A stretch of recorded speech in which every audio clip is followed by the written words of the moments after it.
अस्सलाम वालेकुम, fame kitchen में वेलकम कहती हूँ आप सबको। उम्मीद है सब अपने घरों में खुश होंगे, आबाद होंगे। आज की रेसिपी शुरू करते हैं इस दुआ के साथ कि अल्लाह ताला हम सब के रिस्क में, हम सब की ज़िंदगियों में और सेहत में बरकतें अता फरमाए। आज हम बना रहे हैं मज़ेदार सी हलीम, जो बहुत ईज़ी तरीके से बनेगी, यानी कि बहुत ज़्यादा ईज़ी रेसिपी है। जिसके लिए मैंने जो चीज़ें ली थी वो कुछ यूँ थी। मैंने मिक्स दाल ली थी और जौ और गेहूँ भी इसमें लिया था। ये सारी चीज़ें मिला के कम से कम ये 1 किलो है। और इसके साथ ही मैंने गोश्त लिया था 1.5 किलो। गोश्त जो है उससे ज़्यादा लिया था।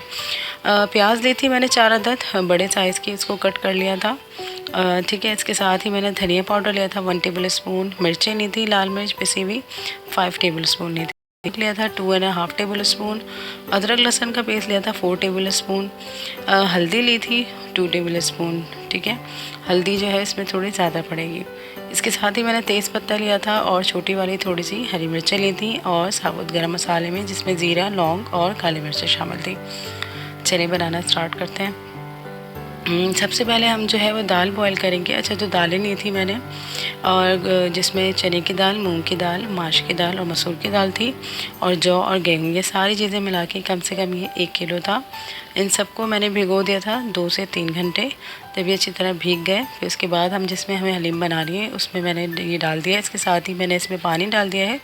कम से कम 2 से ढाई लीटर इसमें मैंने पानी डाल दिया है। और इसके साथ ही मैं इसमें डाल दूँगी हल्दी। मैंने इसमें 1 टेबल स्पून डाल दी है और तेज़पत्ता डाल दिया है। और सबसे अच्छी और मेन चीज़ इसमें जो है वो है, इसमें ऑयल या घी आप डालेंगे 1/2 कप। इससे क्या होता है, जो है वो दाल बिल्कुल नहीं लगती और दाल बहुत जल्दी जो है वो गल जाती है। कम से कम अगर 3 से 4 घंटे जो लेगी दाल, वो आपको मिल जाएगी आराम से 1.5 से 2 घंटे में बिल्कुल गली हुई दाल मिल जाएगी। अच्छा, हम इसको मैंने ऑयल या घी डाल दिया। मैंने इसमें घी डाला है इसमें 1/2 कप, और इसको पकाने रख दिया है। उबाल आ जाए तो उसको आप मीडियम फ्लेम पे पकाने रख देंगे।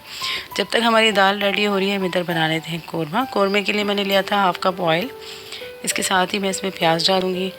प्याज हल्की सी हम ब्राउन करेंगे।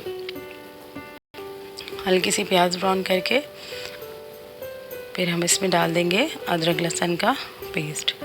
मैंने थोड़ा मोटा मोटा कूटा था, इसको मैंने पेस्ट नहीं बनाया था। आप चाहें तो पेस्ट भी डाल सकते हैं। ठीक है। इसके साथ ही अब मैं इसमें मसाले ऐड कर दूँगी। धनिया पाउडर जो हमने 1 टेबल स्पून लिया था वो, लाल मिर्च पाउडर 5 टेबल स्पून। इसके साथ ही मैं इसमें डाल दूँगी हल्दी।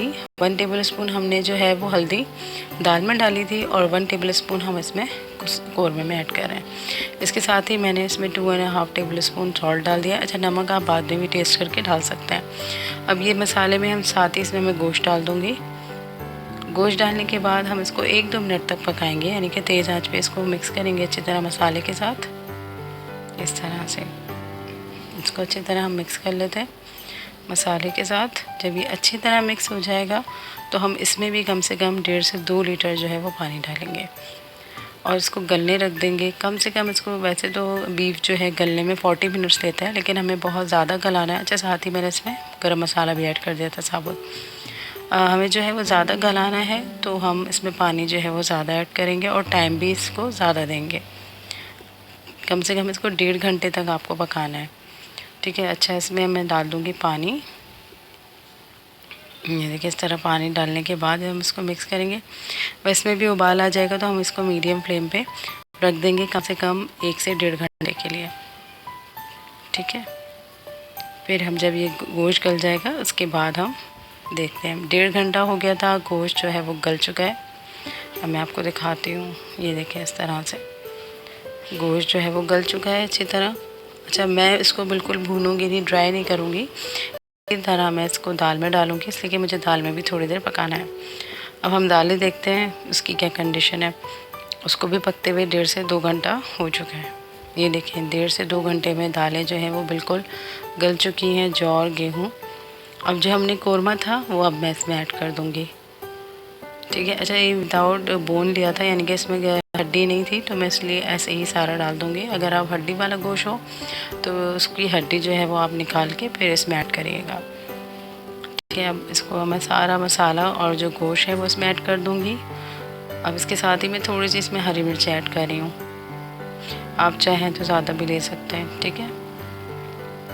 इसको अच्छी तरह मिक्स करके हम इसको थोड़ी देर पकाएंगे। कम से कम इसको आधा घंटा हम और पकाएंगे।